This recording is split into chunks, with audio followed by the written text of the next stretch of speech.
ரொம்ப பிற்பகுதியில் தான் பாப்பையா சார் டீமுக்கு வந்து போக ஆரம்பித்த முதல் மேடையிலேயே அங்கே இவர் வந்து ஸ்டார் ஸ்பீக்கர்ன்றதை நான் புரிஞ்சேன்.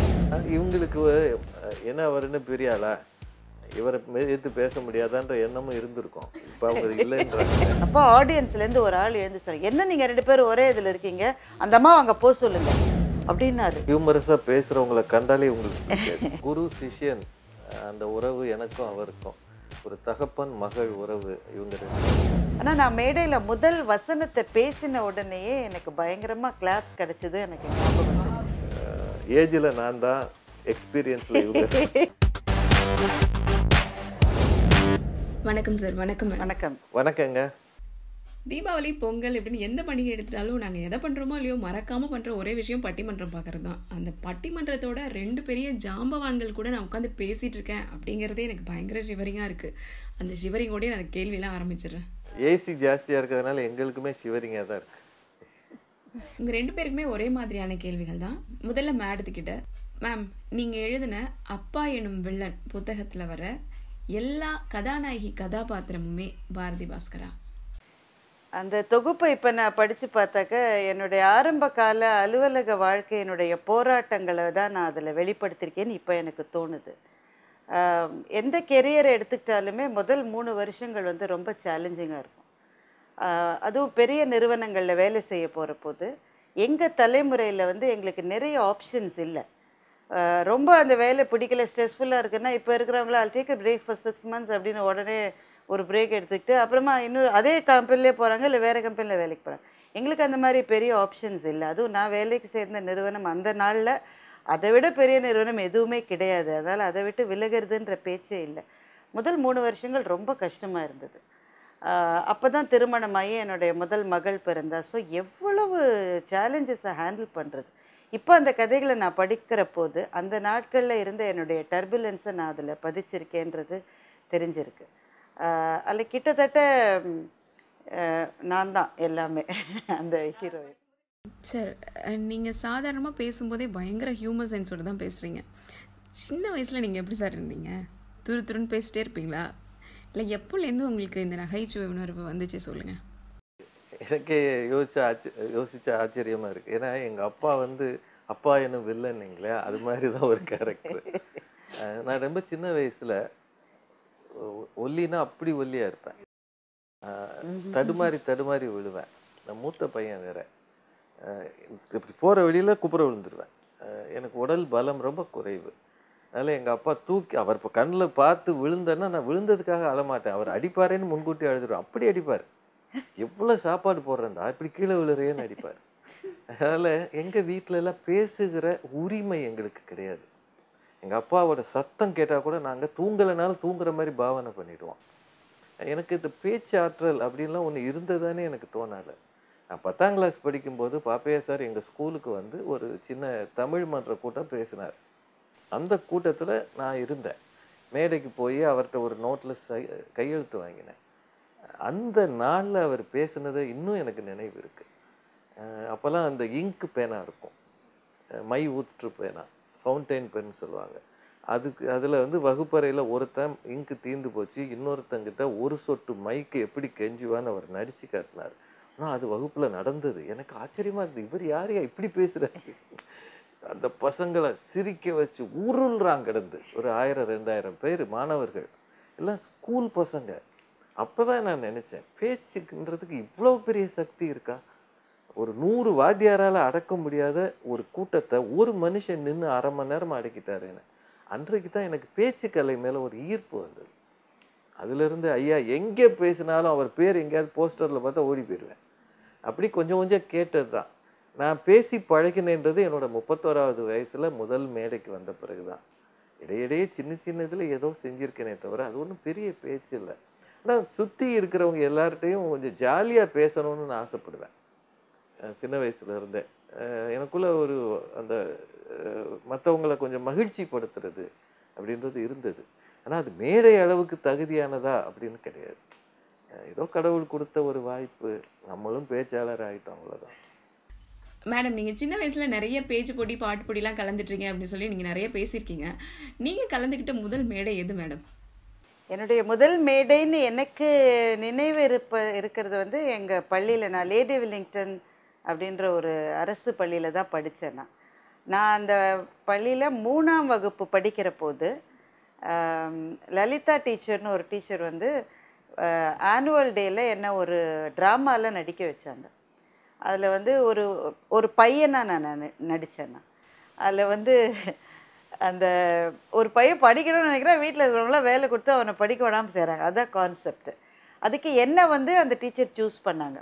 இப்போ பாக்கி இருக்கிற டீச்சர்ஸ் எல்லாம் இது 3ஆம் கிளாஸ் பிள்ளை போய் இந்த பெரிய ரோலுக்கு இப்போ சூஸ் பண்ணாதீங்க, அவள் 3ஆம் கிளாஸோ 2ஆம் கிளாஸோ அப்போ 5th ஸ்டாண்டர்ட் அது மாதிரி கொஞ்சம் பெரிய பிள்ளைகளை போடலான்னு சொன்னாங்க. இல்லை இவ தான் செய்வான்னு சொல்லி அவங்க என்னை செய்ய வச்சாங்க. நான் மேடையில் ஏறினது அதுதான் முதல். அந்த டீச்சருக்கு எப்படி அது தெரிஞ்சுது அதெல்லாம் என்னால் இப்போ யூகிக்க முடியல. ஆனால் நான் மேடையில் முதல் வசனத்தை பேசின உடனேயே எனக்கு பயங்கரமாக கிளாப்ஸ் கிடைச்சது எனக்கு ஞாபகம் இருக்கு. ஏன்னா குரல் வந்து ரொம்ப கணீர்னு இருந்தது. அப்புறம் வந்து எங்கள் அம்மாவுடைய அலுவலகத்தில் ஏஜிஸ் ஆஃபீஸில் அவங்க வேலை செஞ்சாங்க. சில்ட்ரன்ஸ் டேவை அவங்க ரொம்ப பிரமாதமாக பெருசாக நடத்துவாங்க. ஒவ்வொரு சில்ட்ரன்ஸ் டேலையும் ஒரு மாறுவேட போட்டி ஒன்று நடக்கும். அதில் என்னை கட்டபொம்மைனா என்னை வேஷம் போட்டுவிடுறேன். நான் அப்போ ரொம்ப ஒல்லியாக இதுவாக தான் இருப்பேன். இருந்தாலும் என்னை கட்டபொம்மன் வேஷம் போட்டு வீட்டில் இந்த கரிகா வெட்டுற கூடையோடைய மூடி இருக்கும்ல, அதில் கோல்டன் பேப்பர் ஒட்டி கேடயமாக்கி அந்த மாதிரிலாம் ஒரு கெட்டப் பண்ணி கொண்டு போய் கொடுத்தாங்க. அதில் கிஸ்தி திரை வரி வட்டி அந்த பாப்புலரான டயலாகை வந்து நான் சொன்னேன். அதுவும் எனக்கு ஆல்மோஸ்ட் இது ரெண்டும் கிட்டத்தட்ட ஒரே நேரத்தில் நடந்தது. அதுதான் என்னுடைய மேடை முதல் இது. அப்போது என்னுடைய குரல் இல்லை அந்த டயலாக் டெலிவரியை வந்து ஆடியன்ஸ் ரொம்ப ரசித்தாங்கன்றதை அப்போ நான் புரிஞ்சுக்கிட்டேன். அது நீங்கள் 2 பேருமே ஆயிரக்கணக்கான மேடைகளுக்கு மேலே பேசியிருக்கீங்க. எந்த விஷயம் உங்களோட பலம்னு நீங்கள் நினைக்கிறீங்க? எது வந்து உங்களை மக்கள்கிட்ட கொண்டு போய் சேர்த்துச்சு? பிக்சரைசேஷன். அது என்னென்னா ஒரு காட்சி நடந்த விஷயம் அல்லது நீங்கள் கற்பனை பண்ணுகிற ஒரு விஷயம், இது ரெண்டும் உணர்ச்சி பூர்வமாக அதை வெளிக்காட்டுறதுக்கு அவங்களால முடியும். அதில் கொஞ்சம் ஹியூமர் கலந்து சொல்கிறது எனக்கு சாத்தியம். அந்த முரண் தான் எங்கள் 2 பேருடைய மேடைக்கும் ஒரு ஈர்ப்பு கொடுத்தது பொதுமக்கள் மத்தியில். அவங்க ஒரு விஷயத்தை எவ்வளவு அப்படி கம்பீரமாக உணர்ச்சிகரமாக சொல்லுவாங்களோ நான் அதை அப்படியே லைட் ஆக்கிடுவேன். அல்லது நான் ஒன்று லைட்டாக சொன்னேன்னா அவங்க அப்படியே உல்டாவாக்கி அதை அவ்வளோ சீரியஸாக எடுத்துகிட்டு போயிடுவாங்க. ஸோ இது ரெண்டையும் ஆடியன்ஸ் ரசித்தாங்க. பேச்சாளர்களுக்கு அந்த குணம் வேணுன்றது உண்மைதான். இன்னைக்காவது 2 பேரும் ஒரே அணியில் பேசியிருக்கீங்களா? எப்பத்துலேருந்து நீங்கள் 2 பேரும் எதிரெதிர் அணியில் பேச ஆரம்பிச்சிங்க? நாங்கள் அந்த மாதிரி எதிரெதிர் அணியில் தான் இருக்கணும்லாம் அப்படிலாம் ஆரம்பிக்கலையே. நான் இவங்க டீமுக்கு போனது ரொம்ப ரொம்ப லேட்டாக தான். நான் வந்து இவங்க டீம்னா பாப்பையா சார், அந்த பாப்பையா சார் என்னுடைய டீமுக்கு, ஏன் பட்டிமன்றத்துக்கே கூட நான் என்னோட கல்லூரி நாட்களில் நிறைய பட்டிமன்றம்லாம் போய்கிட்டு தான் இருந்தேன். அப்போ சென்னையில் வந்து சில டீம்ஸ் இருக்கும், அவங்களோட நான் நிறைய போய்கிட்டு இருந்தேன். அதுக்கு பிறகு வேலைக்கு வந்து திருமணமாகி மகள் பிறந்த பிறகு எனக்கு ஒரு பெரிய பிரேக்கு, அதை தொடரவே முடியல என்னால். அதனால் நான் ரொம்ப பிற்பகுதியில் தான் பாப்பையா சார் டீமுக்கு வந்து போக ஆரம்பித்த முதல் மேடையிலேயே அங்கே இவர் வந்து ஸ்டார் ஸ்பீக்கர்ன்றதை நான் புரிஞ்சுக்கிட்டேன். அவருடைய ஹியூமர் வந்து எனக்கு அப்போ ரொம்ப பிரமிப்பாக இருந்தது. அப்போல்லாம் எதிரெதிர் அணி அப்பெல்லாம் கிடையவே கிடையாது. இன்னும் ஒரு விஷயம், அப்போல்லாம் ஹியூமரஸாக பேசுகிறவங்களை கண்டாலே உங்களுக்கு ஆமாம், நான் வந்து பேச்சுன்றது வந்து அப்படியே ரொம்ப சீரியஸாக பேசினா தான் பேச்சுன்ற மாதிரி தான் என்னுடைய பார்வை அப்படி தான் இருந்தது. அது வந்து என்ன சும்மா ஜோக் அடிச்சுட்டு இவங்க, அதுவும் அந்த காலகட்டத்தில் வந்து மனைவிகளை பற்றி ஜோக் அடிக்கிறதுன்றது ரொம்ப பட்டிமன்ற மேடைகளில் ஒரு வைரலாக இருந்தது. அது அந்த ஆட்டிடியூட் எனக்கு அந்த காலத்துலேயே பிடிக்கலை. அதனால் ஹியூமர் பண்ணக்கூடாதுன்ற மாதிரிலாம் நான் நினச்ச நாட்கள் உண்டு. அப்படிதான் நான் அந்த இதுக்கு போனேன். ஆனால் இவங்க ஹியூமர் ரொம்ப வித்தியாசமாக இருந்தது, ஏன்னா அது வாழ்க்கை சார்ந்தது. அப்புறம் எதிரில் இருக்கிறவங்க பேசுகிறத வச்சு அவங்கள வந்து கவுண்ட்ரு பண்ணுறது, இதெல்லாம் எனக்கு ரொம்ப அப்போ புதுசாக இருந்தது. அப்போ ஒரே அணியில் கூட சில தடவைகள் பேசியிருக்கோம். ஒரு முறை சன் டிவியில் நாங்கள் 2 பேரும் எதிரெதிர் அணியில் பேசணும். அப்போ பெண்கள் பெரும்பாலும் செகண்ட் ரவுண்டில் தான் இருப்பாங்க. அதாவது 3 அல்லது 4வது இடம் தான் பெண்களுக்கு இருக்கும். 5, 6 ரெண்டுமே வந்து ஆண்கள் தான் இருப்பாங்க. அப்படி ஒரு மேடை வந்தபோது ஒரு பேச்சாளர் 6ஆம் இடத்துல பேச வேண்டிய ஒரு பேச்சாளர் ராஜா சாருக்கு பிறகு பேசினா ரொம்ப எனக்கு கஷ்டம், அது எடுக்காது, அதனால் யாராவது மாற்றிக்கிறீங்களான்னு கேட்டாங்க. எனக்கு ஒரு ஒரு ஒரு ஒரு ஸ்டூபிடான ஒரு குணம் என்கிட்ட உண்டு. புத்திசாலி குணம் அது. நான் எதையுமே என்னால் முடியாதுன்னு நான் ஒத்துக்க மாட்டேன். அது முட்டாள்தனமான ஒரு குணம்னு இப்போ நான் நினைக்கிறேன். ஆனால் எதுவுமே எனக்கு சாத்தியம் இல்லை அப்படின்னு நான் எதையும் ஒத்துக்க மாட்டேன். என்கிட்ட கேட்டேன், அதனால் என்ன செய்கிறேனே அப்படின்னு நான் சொல்லிட்டேன். அன்றைக்கி இட்ஸ் ஸோ ஹேப்பன்ட். அவருக்கு பிறகு நான் பேசி அவரோட எல்லா பாயிண்ட்ஸையும் நான் கவுண்டர் பண்ணி அது ரொம்ப சக்ஸஸ்ஃபுல்லாகிடுச்சு. அது வந்து ஒரு பெரிய பிரேக் த்ரூ பாயிண்ட் எங்கள் பட்டிமன்ற வரலாற்றுலேயே. ஏன்னா ஃபஸ்ட்டு அவருக்கு அப்புறமா பேசுறது ரொம்ப கஷ்டம். ரெண்டாவது வந்து அவரை கவுண்டர் பண்ணுறது முடியவே முடியாது. ஆனால் audience they love him so much. அவரை கவுண்டர் பண்ணாலே ஆடியன்ஸுக்கு அது பிடிக்காது. இந்த மூணையும் தாண்டி அன்றைக்கி என்னால் ஜெயிக்க முடிஞ்சது. அது ஏதோ அன்றைக்கி கடவுள் அருள் அப்படி. அன்றைக்கி அதுக்கு சரி அது முடிஞ்சாச்சு, அவ்வளோதான். அதுக்கு அடுத்த பட்டிமன்றத்தில் நாங்கள் 2 பேரும் ஒரே அணியில் பேசுகிறோம். போய் உட்காந்தோம். நான் வந்து இங்கே உட்காரு, இவர் அடுத்தது உட்கார்றாரு. சன் டிவி பட்டிமன்றம் தான் அது. அப்போ ஆடியன்ஸ்லேருந்து ஒரு ஆள் எழுந்து சொன்னார், என்ன நீங்கள் 2 பேரும் ஒரே இதில் இருக்கீங்க, அந்த அம்மா அங்கே போக சொல்லுங்க அப்படின்னாரு. எழுந்து நின்று கத்தி ஒரு 1000 பேர் இருக்கிற அரங்கத்தில். எங்களால் அதை வந்து நம்பவே முடியல. அதுக்கு பிறகு தான் எங்களுக்கு அது தெரிஞ்சது, நாங்கள் எதிரெதிர் அணியில் இருக்கிறது தான் வந்து அவங்க விரும்புகிறாங்கன்னு. அதுக்கு பிறகு நாங்கள் ஒரே அணியில் சேர்ந்து பேசினது ஒரே ஒரு தடவை தான். இப்போ சமீபத்தில் இந்திய சுதந்திர போராட்டத்துக்கு வந்து பெரிதும் வழிவகுத்தது காந்தியினுடைய அறப்போராட்டமா இல்லை வேற வீரர்கள் தியாகிகளினுடைய இதுவான்னு. அதில் நாங்கள் 2 பேரும் காந்தி மேலே எங்களுக்கு ரொம்ப பெரிய டிவோஷன் உண்டு, பிரமிப்பு உண்டு. அவர்கிட்ட கற்றுக்க வேண்டிய முடிவில்லாத விஷயங்கள் இருக்கதான் நாங்கள் நினச்சோம்.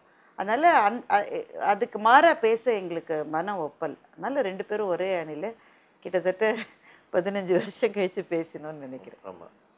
இவங்களுக்கு என்ன அவருன்னு பெரிய ஆளா, இவரை எதிர்த்து பேச முடியாதான்ற எண்ணமும் இருந்திருக்கும். இப்போ அவங்க இல்லைன்றாங்க. ஏன்னா எங்கேயுமே ஏதாவது அதை எப்படி சார் நீங்கள் எடுத்துக்கிட்டீங்க இந்த மாதிரி ஃபர்ஸ்ட் டைம் மேடம் பேசினோடனே? இல்லை, நான் ஒரு விஷயத்தை நான் திரும்பவும் நினைவுபடுத்த நினைக்கிறேன். நான் ஒரு பேச்சாளர்னு என்னை நினச்சிக்கிறது இல்லை. நான் ஒரு பட்டிமன்ற ரசிகன். நான் ரசிகனாக இருக்கிறதுனால தான் என்னால் மற்றவங்க பேச்சை ரசிக்க முடியும். நீங்கள் பாரதி மேடம் பேசும்போது நான் கைதட்டுறத விஷுவலை பார்க்கலாம். பாரதி மேடம் மட்டும் இல்லை, நல்ல அவங்க அணியை சார்ந்த எந்த பேச்சாளர் நல்ல செய்தி சொன்னாலும் நான் கைத்தட்டுவேன். ஏன்னா எனக்கு பேச்சாளர்களது வெற்றியை விட பட்டிமன்றத்தின் வெற்றி ரொம்ப முக்கியம். வேறு எந்த மொழிக்கும் இல்லாத ஒரு பெரிய ஒரு வாய்ப்பு தமிழுக்கு கிடைச்சது பட்டிமன்றத்தால தான். அடுத்த தலைமுறைக்கு தமிழை கொஞ்சமாவது அறிமுகப்படுத்த பட்டிமன்றத்தால் முடிகிறது. அதில் வந்து இலக்கியம் கலந்து செய்ய முடியும் என்றால் ஒருவேளை அது இன்னும் தொலைவுக்கு போகும். மாஸ் மீடியாவில் நாம் கொஞ்சம் டைலூட் பண்ணி தான் அதை பேசிக்கிட்டு இருக்கிறோம். அதனால் இந்த கலை ஜெயிக்கணும், இது அடுத்த தலைமுறையை தொடணுன்றதான் என்னோட ஆசை. அது பாப்பையா சார் தலைமையில் நாங்கள் எல்லாரும் சின்ன முயற்சி பண்ணுறோம். அதனால் இவங்க ஜெயிச்சான்னு நான் ஜெயிச்சான்னு அது இல்லை கேள்வி. எனக்கு பட்டிமன்ற ரசிகர்கள் சந்தோஷப்படணும். அது என்ன அவங்க கவுண்டர் பண்ணாலும் சரி, என்ன வேறு யாராவது கவுண்டர் பண்ணாலும் சரி, அதில் புத்திசாலித்தனம் இருந்தால். சும்மா பேருக்கு ஏதாவது முரட்டுத்தன வாதம் எனக்கு பிடிக்காது. அறிவுபூர்வமான வாதம் அது யார் செய்தாலும் எனக்கு பிடிக்கும். இவங்க அதை ரொம்ப அழகாக செய்வாங்க. ஒன்று தெரிஞ்சுக்கங்க, சவால்களை கையில் எடுத்துக்கிட்டு மேலே போகிறது இருக்குல்ல, அதுதானே வாழ்க்கை. பட்டிமன்றம் அதுக்கு சின்ன வாய்ப்பு கொடுக்கறது. அது வந்து கலைத்துறையில் அது ரொம்ப கஷ்டம்ப்பா. நீங்கள் கேள்விப்பட்டிருப்பீங்க. கொஞ்சம் எஸ்டாப்ளிஷ்டாக ஒருத்தர் இருக்கிற போது புதுசாக வர்ற ஒருத்தர் வந்து அவங்கள உரசி பார்க்குற மாதிரி ஒரு இது கூட அவங்க விரும்ப மாட்டாங்க. அது கலைத்துறையில் ரொம்ப இயல்பானது. சினிமாவில் அதுக்கு 1000 உதாரணங்கள் இருக்குது. கொஞ்சம் ஒரு ஷார்ட்டில் ஒருத்தருக்கு இம்பார்ட்டன்ஸ் ஜாஸ்தி இருக்கிற மாதிரி இருந்தாலே அவங்கள பின்னாடி நிற்க சொன்ன கதைகளை நம்ம எவ்வளோ கேட்டிருக்கோம். ஆனால் எனக்கு என்னுடைய இயல்பான ஒரு துடுக்குத்தனத்தினாலும் ஒரு சுபாவத்தினாலும் நான் வந்து ஏறி பாடுவாங்கன்னு சொல்லுவாங்கல்ல, அது மாதிரி இவந்தோ இவங்க டீமில் நான் சேர்ந்து அதுதான் 2வது மீட்டிங் 3வது மீட்டிங் தான் இருக்கும். ஆனால் ஐ சேலஞ்ச் ஹிம். அதோடு அவங்க வந்து என்னை காணாமல் போக விட்டுருக்கலாம். ஆனால் பாப்பையா சாரினுடைய அந்த பெருந்தன்மையும் இவருடைய அந்த அவர் சொல்கிற மாதிரி அவருக்கு வந்து என்னை எதிர்த்து சொல்கிற அது அவருக்கு முக்கியம் இல்லை. அந்த இடத்துல அந்த மீட்டிங் ஜெயிச்சாருனாலே அவர் சந்தோஷமாயிடுவார். It's a very rare quality. ஒரு முறை இவங்க வந்து உறவுகளை பற்றி உறவா நட்பாவா அல்லது உறவுகளால் பிரச்சனையா இல்லையான்னு ஒரு தலைப்பு. இப்போ நான் எங்கள் சொந்தக்காரங்க எங்கள் வீட்டுக்கு வந்தாங்க, அவங்களால சில பிரச்சனை அப்படியெல்லாம் பேசுகிறேன். அதுக்கு இவங்க அந்த மறுப்பு சொல்லும்போது, ராஜா சாருக்கு கிடைச்ச சொந்தங்கள் எல்லாம் பிரயோஜனம் இல்லாத ஆள், விவரம் இல்லாத ஆள், அதனால தான் இவருக்கு பிரச்சனை, அது கடவுள் சரியாக கொடுத்து உங்களுக்கு அந்த மாதிரி வாய்ப்பை கொடுக்கல அப்படின்னு ஏதோ ஒன்று சொல்லிட்டாங்க. அது டிவியில வந்த பிறகு எங்க சொந்தக்காரங்களும் என்கிட்ட வந்து பேச ஆரம்பிச்சாங்க. என்ன அந்த அம்மா அப்படி பேசுது? நான் சொன்னேன், போய் வேலையை பாரியா. ஒன்னே சொன்னாங்க, பட்டிமன்றம்னா மறுத்து தயா பேசுவாங்க. பயங்கரமா சண்டைக்கு வந்தாங்க. என்கிட்ட வந்து சொன்னாங்க, அது எப்படி நீங்க அலோவ் பண்ணீங்க? நான் என்னைய அலோவ் பண்றது? நான் 6வதா பேசினாலும் நானே எதிர்த்துத்தானே பேசுவேன். பட்டிமன்றத்தை பட்டிமன்றமா பார்க்கணுமே தவிர எனக்கு அவங்களுக்குன்னு அந்த மாதிரி எல்லாம் பார்க்க கூடாதுன்னு எங்க ஆளுகளை கொஞ்சம் சமாதானம் பண்ணேன். அதெல்லாம் இருக்கதான் செய்யும். அதுதான் பாப்பையா சார் சொல்லுவாரு, ஒரு தனி மனிதன் ஜெயிக்கணும்னு ஆசைப்படக்கூடாது, பட்டிமன்றம் ஜெயிக்கணும்யா, அப்பதான் இது அடுத்த தலைமுறைக்கு போகணும். அதுக்கு நாங்க எல்லாரும் சின்ன கருவிகள், அவ்வளவுதான். பாப்பையா ஐயாவுக்கு யாரு ரொம்ப பிடிக்கும், ராஜா சாரியா பாரதி மேடத்தையா? இல்லை, அவருக்கு வந்து நாங்கள் 2 பேருமே ரொம்ப முக்கியமானவர்கள். எனக்கு வந்து தோணும், இவர் வந்து அவர் கூடவே இருக்காருல்ல, அதனால் ஒரு குருவுக்கு செலுத்த வேண்டிய மரியாதையையும் குருவுக்கு பதிலுக்கு செய்ய வேண்டியதையும் அவர் தான் சரியாக செய்கிறார். நான் அதை சரியாக செய்யலைன்னு எனக்கு தோணும். அவர் எப்பவுமே கூட இருக்காரு. கேள்வி அது அல்ல, பட் அவங்க என்ன கேள்வி கேட்டாங்களோ அதுக்கு பதில் சொல்லணும். அதுக்கு அது அவரை இல்லை கேட்கணும், நம்மள கேட்டாக்க உங்க பார்வை என்னன்னு தானே அவங்க கேட்டாங்க. அவருடைய குழந்தைகளே அவருக்கு எல்லா குழந்தையும் தான் பிடிக்கும். சார் நீங்க சொல்லுங்க, மேடம் ரொம்ப டிப்ளமேட்டிக்கா ஆன்சர் பண்றாங்க. நான் 76ல இருந்து அவர் கூட இருக்கிறேன். 1976ல இருந்து அவருக்கு பை தூக்கி பயணம் பண்ணி இரவெல்லாம் விழித்திருந்து பஸ் ஸ்டாண்டில் துண்டு விரிச்சு உட்காந்து, அப்படி ஒரு காலமெல்லாம் உங்களால கற்பனை கூட பண்ண முடியாது. அப்போல்லாம் இரவு பஸ்கள் இருக்காது. விருதுநகர் பஸ் ஸ்டாண்டில் 1 மணி 2 மணிக்கு துண்டை விரித்து நாங்கள் எல்லாரும் அது மேலே உட்காந்து அந்த சூட்டில், அப்புறம் 4:30 மணி பஸ் பிடிச்சி போய் இப்படி பல கஷ்டங்கள், சாப்பாடு இல்லாமல் ரொம்ப பட்ட கிராமத்தில் போய் பேசி பல நெருக்கடிகளை சந்தித்து அப்போல்லாம் நான் பேச்சாளர் கிடையாது, சும்மா அவருக்கு பை தூக்கிட்டு போகிற ஆள். அப்படி இருந்து நான் கூட வந்தேன். பாரதி மேடத்தை அவருக்கு ஒரு வேளை 98, 97ல் தெரிஞ்சிருக்கலாம், 94, 95 எனக்கு தெரியலை அது. 88ல் இவங்களுக்கு தெரியும். சென்னை கம்பன் கழகத்தில், அப்போவும் நான் பேச்சாளர் கிடையாது, கம்பன் கழகத்தில், சென்னை கம்பன் கழகத்தில் ஒரு அருமையான பட்டிமன்றம், அதுக்கு பாப்பையா சார் நடுவர். நடையில் நின்றுயர் நாயகன் சீர்த்தியா ஏதோ ஒன்று, சிலைராமன் கீர்த்தியா சிறை இருந்தால் கம்பெனியில் பெரிதும் வெளிப்படுவது, அதான் தலைப்பு நினைக்கிறேன். அதுல இவங்க ஒரு அணியில பேசுனாங்க, அது ஐயா நடுவர். நான் அதை பார்க்கறதுக்கு கூட்டத்துல உட்காந்துருந்தேன். அப்போ இவங்க ரொம்ப சின்ன பொண்ணா அந்த காலத்துல இருக்கிற ஸ்டூடெண்டா வந்து பேசுனது எனக்கு நினைவு இருக்கு. அப்பதான் அவங்களுக்கு அறிமுகம். நான் பேச்சாளர் அறிமுகமானது 91ல். அதனால அந்த ஏஜ்ல நான் தான், எக்ஸ்பீரியன்ஸ்ல இவங்க. ஏன்னா அவர் ஒரு பேச்சாளரா நினைச்சு பாருன்னு நான் கற்பனை கூட பண்ணல. நான் காமர்ஸ் படிச்சேன், எனக்கு தமிழ் இதெல்லாம் பதில இல்ல. இது எதுக்கு சொல்றேன்னா, அவ்வளவு நீண்ட அனுபவம் இருந்தது எனக்கு. ஐயா கிட்ட ரொம்ப நெருக்கம் இருக்க வாய்ப்பு இருக்கு. ஆனா அத அவர் கூடவே பை தூக்கி வளர்ந்து அப்படியெல்லாம் வந்து ஒரு ஸ்டேஜில் அவருக்கு என்னை விட இவங்களை ப்ரொடெக்ட் பண்ணி இவங்களை பெரிய பேச்சாளர் ஆக்கணுன்ற எண்ணம் அதிகமாக இருக்கிறத நான் உணர்ந்திருக்கிறேன். அது இவங்களுக்கு கிடைச்ச ஒரு பெரிய வாய்ப்புன்னு நான் நினைக்கிறேன். ஒரு தலைப்பு கொடுத்தா அவர் முதல்ல என்ன கேட்பாருன்னா, பாரதிக்கு எந்த தலைப்பு பிடிக்குது அந்த பக்கம் அவங்கள பேச சொல்லு, அதுக்கப்புறம் மீதியை நீ எடுத்துக்கொள்வார். இல்லை, அவர் வந்து என்னுடைய நிலைமையினுடைய பல சிக்கல்களை அவர் புரிஞ்சுக்கலன்னா என்னால் பேச்சாளராக வந்திருக்க முடியாது. இப்போ இவங்க நிறைய கூட்டங்களுக்கு போவாங்க, அதில் 1, 2 கூட என்னால் போக முடியாது. ஆனால் டிவி நிகழ்ச்சின்னு வரும்போது நான் அதுக்கு வந்துடுவேன். அப்போ மற்ற கூட்டங்களுக்கு போகிற பேச்சாளர்களுடைய மனநிலை எப்படி இருக்கும்? மற்றதுனாக்கா ஏத்தா சாப்பாடுனா நம்மளை கூப்பிட்றாங்க, டிவின்னா அந்த மாதிரி நேரம் வந்துடும். அப்படியே அவங்க நினைக்கலாம் இல்லையா? அந்த மாதிரி அவருக்கு பல சிக்கல்கள் இருந்திருக்கும்னு நான் யூகிக்கிறேன். அவர் எதையுமே என்கிட்ட காமிச்சதுல சொன்னது கிடையாது. சில நேரங்களில் வர முடியாமல் கூட போகும். ஏதோ ஒரு மீட்டிங்க்கு வரேன்னு சொல்லிட்டு எனக்கு என்னால் கிளாஷஸ் எதாக இருந்தால் அவர் எந்த நேரத்துலையும் வந்து என்னுடைய இன்ட்ரெஸ்ட்டை வந்து அவர் ப்ரொடெக்ட் பண்ணார். அவளுக்கு கஷ்டம்ப்பா, அவளுக்கு கஷ்டம்னு அதை அவ்வளவு புரிதலோடு அவர் வந்து நடந்துக்கிட்டார். அதனால தான் என்னால் பேச்சாளராக தொடர முடிஞ்சது. என்ன அதை சுருக்கமாக சொல்லணும்னா, ஒரு குரு சிஷ்யன் அந்த உறவு எனக்கும் அவருக்கும், ஒரு தகப்பன் மகள் உறவு இவங்க 2 பேருக்கும் என்ன கேட்டால் அதுதான் ரொம்ப பெருசுன்னு நான் நினைக்கிறேன். ஆமா. இப்ப இருக்கிற நடிகர்கள்ல ரொம்ப பிடிச்சது விஜய் சேதுபதி. நீ எம்ஜிஆரா சிவாஜியான்னு கேட்கும்போது இந்த இப்படி தலையில் தட்டி நான் எம்ஜிஆர் அப்படின்னு சொல்லுவார்.